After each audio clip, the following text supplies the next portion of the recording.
SC వర్గీకరణను వ్యతిరేకిస్తూ బుధవారం ఎస్సీ వర్గీకరణ వ్యతిరేక పోరాట సమితి ఆధ్వర్యంలో నల్లగొండ పట్టణంలోని స్థానిక డీఈఓ కార్యాలయం ఎదుట ఉన్న అంబేద్కర్ విగ్రహానికి పూలమాలలు వేసి ఘనంగా నివాళులర్పించి అనంతరం అక్కడి నుంచి ర్యాలీగా బయలుదేరి జిల్లా కలెక్టరేట్ చేరుకొని కలెక్టరేట్ ఎదుట నిరసన తెలియజేశారు. అనంతరం అదనపు కలెక్టర్కు వినతి పత్రం సమర్పించారు.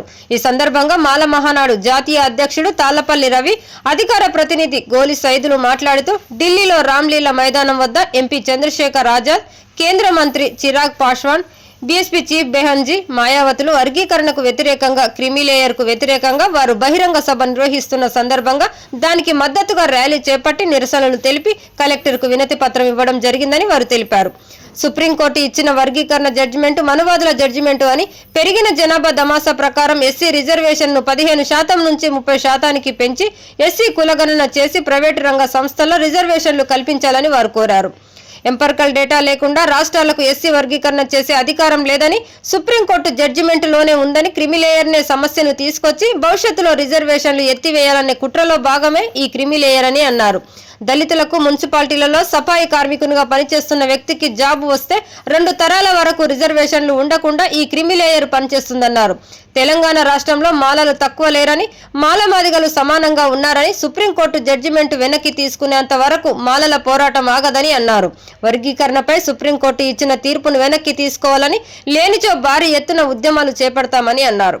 ఈ కార్యక్రమంలో మాల మహానాడు జిల్లా అధ్యక్షులు చింతపల్లి బాలకృష్ణ, తాళ్లపల్లి సురేష్, గండమల్ల జానయ్య, నాగటి జోసెఫ్, ఏకుల సురేష్, నాగిళ్ల మారయ్య, చిలగమల్ల యాదగిరి, గండమల్ల విఘ్నేష్, గండమల్ల శ్రీనివాస్, నాగిళ్ల మారయ్య, మెరుగుమల్ల భిక్ష, పెరుమల్ల ప్రమోద్, బొల్లు సైదులు, మేడ సైదులు, కొల్లి మురళి, కొల్లి ఆకాష్ తదితరులు పాల్గొన్నారు.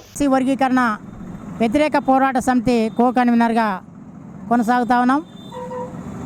భారత రాజ్యాంగ నిర్మాత డాక్టర్ బాబాసాహెబ్ అంబేద్కర్ గారు అంటరాని కులాలన్నీ కూడా ఐక్యం కావాలని, అభివృద్ధి చెందాలని, పొలిటికల్ పవర్ తీసుకోవాలని, మనుషులను మనుషులుగా గౌరవించాలి, ఆత్మగౌరవంగా వీళ్ళని కూడా అందరితో పాటు స్వేచ్ఛ సౌభ్రాతత్వంతో ఉండాలని చెప్పి ఆ రోజు భారత రాజ్యాంగంలో ఈ మనువాదులకు వ్యతిరేకంగా, మనుధర్మ శాస్త్రానికి వ్యతిరేకంగా ఆ రోజు 15% రిజర్వేషన్లు రాస్తే ఆ రిజర్వేషన్లన్నీ మార్చాలనే కుట్రలో భాగంగా ఈరోజు ఈ ఏబిసిడి వర్గీకరణ అనే అంశాన్ని తీసుకొచ్చి 15%ని పంచుకొని మీ అన్నదమ్ముల మధ్యలో పంచాయతీ పెట్టినటువంటి కేంద్ర రాష్ట్ర ప్రభుత్వాలు 15% సరిపోదు, 15 నుంచి 30% పెరిగిన జనాభా దమాషా ప్రకారం పెంచాలని చెప్పి మాల మహానాడుగా డిమాండ్ చేస్తూ ఉన్నాం. ఏదైతే సుప్రీంకోర్టులో ఎస్సీ వర్గీకరణ ఈవి చెన్నయ్య వర్సెస్ ఆంధ్రప్రదేశ్ కేసు ఏదైతే ఉన్నదో దాన్ని సుప్రీంకోర్టులో కొట్టేయడం జరిగింది. 5 మెన్ కమిటీ కొట్టేసిన తర్వాత కేంద్ర ప్రభుత్వం ఇచ్చినటువంటి సూచన మేరకి ఏదైతే మొన్న ఇచ్చినటువంటి జడ్జిమెంట్లో బేలా త్రివేది మేడం గారు ఇది భారత రాజ్యాంగానికి వ్యతిరేకం, ఇలాంటి తీర్పులు ఇవ్వకూడదు అని చెప్పి వారు తప్పుకున్నారు. అయినప్పటికీ ఎస్సీ అట్రాసిటీ చట్టాన్ని కేంద్ర ప్రభుత్వం చెప్తే మేము తొలగించినామని గతంలో సుప్రీంకోర్టు చెప్పి మళ్ళీ వెనక్కి తీసుకుంది ధర్నాలు చేసి. అదేవిధంగా ఈరోజు మళ్ళీ సుప్రీంకోర్టు ఆ 5గురు ఇచ్చినటువంటి జడ్జిమెంట్ చెల్లదు, మేము ఇచ్చిందే కరెక్టు, ఇది రాష్ట్రాలకు ప్రతిపాదికన ఇస్తామన్నారు. ఇది ఆర్టికల్ 341 ఏం చెప్తుందంటే, ఆర్టికల్ 341 ఏదైతే క్లాజ్ ఏదైతే ఉన్నదో, ఏదైతే కులాలు ఏవైతే ఉన్నాయో కొత్త కులాలు ఏమైనా ఉంటే ఇందులో చేర్చుకోవచ్చు, లేదంటే అభివృద్ధి చెందిన కులాలు ఏదైనా ఉంటే దీంట్లో నుంచి తీసేయచ్చు అనే ఆర్టికల్ 341 చెప్తుంది. మరి అలా కాకుండా మరి కేంద్ర ప్రభుత్వం మరి ఇంకొక సూచన చేసింది సుప్రీంకోర్టు గతంలో 2/3 మెజార్టీ ఏదైనా ఉంటే పార్లమెంట్ బిల్ పెట్టుకొని పాస్ చేసుకుంటే దీన్ని 341ని ఏదైనా సవరణ చేయొచ్చు, లేదా మరి సుప్రీంకోర్టుకి అధికారం లేదు, రాష్ట్రపతికి కూడా ఈ అధికారం లేదు.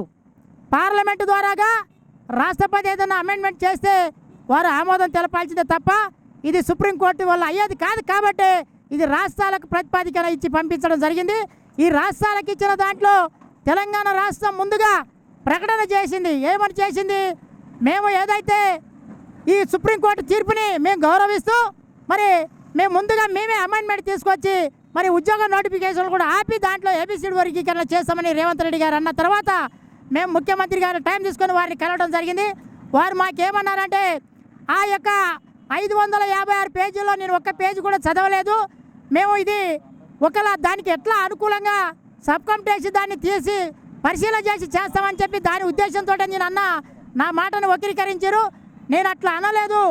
అదేదైతే ఉన్నదో వాళ్ళు ఇచ్చిన సుప్రీంకోర్టు జడ్జిమెంట్ని మేము అనుసరిస్తామని చెప్పాను. దానికి అనుకూలంగా ఎట్లా వీలు పడుతుందో అట్లా చేస్తానని చెప్పాను. అందుకనే నేను సబ్ కమిటీ వేస్తాను అంటే సబ్ కమిటీలో కూడా మాకు నమ్మకం లేదు. సబ్ కమిటీ మీద సుప్రీంకోర్టు జడ్జిలను కానీ లేకుంటే రిటైర్డ్ జడ్జిలను కానీ సబ్ కమిటీలోకి తీసుకోవాలి అని చెప్పి ఆ కమిటీలోకి తీసుకోవాలని కోరాము. వారు సానుకూలంగా స్పందించారు. ఎంపరికల్ డేటా లేకుండా ఏ కులాలు ఏ అభివృద్ధి చెందినాయి, అభివృద్ధి చెందని కులాలు ఏమున్నాయి ఇలా 59లో ఇంకా అభివృద్ధి చెందని కులాలు ఇంకా ఉన్నాయి. ఈ మాల అనుబంధ కులాలు ఉన్నాయి, మాదిగ అనుబంధ కులాలు ఉన్నాయి. వాటికి న్యాయం జరగట్లేదంటే ఇది ఎంపరికల్ డేటా రావాలి. డేటా ప్రకారంగా తెలంగాణ రాష్ట్రం వచ్చిన తర్వాత ఏ కులాలు ఎక్కువ అభివృద్ధి పొందాయి, తెలంగాణ రాష్ట్రంలో ఏ కులాలు ఎక్కువ అభివృద్ధి పొందలేదన్న డేటా తీసుకురావాలని చెప్పి మేము డిమాండ్ చేస్తా ఉన్నాం. డేటా లేకుండా ఏదైతే వర్గీకరణ అంశాన్ని మీరు కనుక ముట్టుకుంటే ఇది తేనె లాంటిది. మీరు ఎంపరికల్ డేటా తీసుకొని ఏబిసిడి వర్గీకరణ చేసినా దీనికి సవాల్ చేసి మేము హైకోర్టుకు పోతాం, ఇక్కడ మళ్ళీ సుప్రీంకోర్టు పోతాం. మీరు ఇచ్చినటువంటి ఏదైతే వర్గీకరణ మీరు రాష్ట్రాల్లో చేస్తే దాని మీద మేము కోర్టుకు పోతాం. మళ్ళీ ఇది సుప్రీంకోర్టుకు పోవాల్సిందే, మళ్ళీ ఇది పార్లమెంట్ దాకా నడవాల్సిన పనే ఉంటుంది. కాబట్టి ఇది అన్నదమ్ముల పంచాయతీ ఇప్పట్లో తేలేదు కాదు. కాబట్టి ఇది చెల్లదు, ఇది మీరు చేయలేరు. కాబట్టి రాజ్యాధికారానికి మాదిగలు పోతారనే కుట్రతోటే ఈ వర్గీకరణ అనే అంశాన్ని తీసుకుంటారు. ఇది తప్పు. దీన్ని ఏమైనా చర్య మేము తీవ్రంగా ఖండిస్తా ఉన్నాం. ఈరోజు ఢిల్లీలో జరిగేటటువంటి క్రిమిలేయర్కి వ్యతిరేకంగా చంద్రశేఖర్ ఆజాద్ ఎంపీ గారు ఉన్నారు. మరి వారు అదేవిధంగా మాయావతి గారు, చిరాన్ పాస్వాన్ గారు వీళ్ళందరూ ఈరోజు రామ్లీలా మైదానంలో ఈరోజు భారీ బహిరంగ సభ పెడతా ఉన్నారు.